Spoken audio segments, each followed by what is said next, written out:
Quality control at Nintendo HQ was usually solid, but every now and then, someone comes into work stoned, and hence we get things like this. Never before now on the Game Boy has the official Nintendo seal of quality been so misapplied. The game is allegedly based on a Japanese straight-to-TV family drama about a boy and his father who travel to Tasmania in order to find some rare tiger. Why this was chosen, I have no idea, as the game is basically the worst version of Mappy that you ever played. Besides the fact that the film has no noticeable relevance to the game in any way, the film itself never saw a Western release.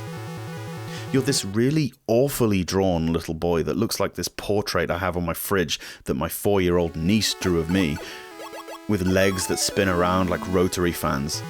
And I think the aim of the game is to collect all the cacti while trying to avoid these blobs with psychotic grins. There are platforms spread over a single screen that you cannot jump to, but can access via these trampolines that inexplicably break after 3 bounces, leaving behind an instant death pit. Choose slow or fast, it doesn't matter.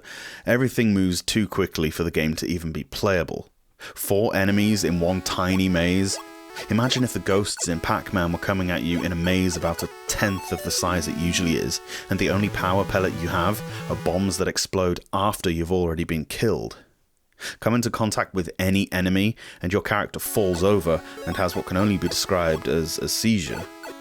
These graphics are close to being the most childlike, amateurish, god-awful mess of pixels I've ever seen.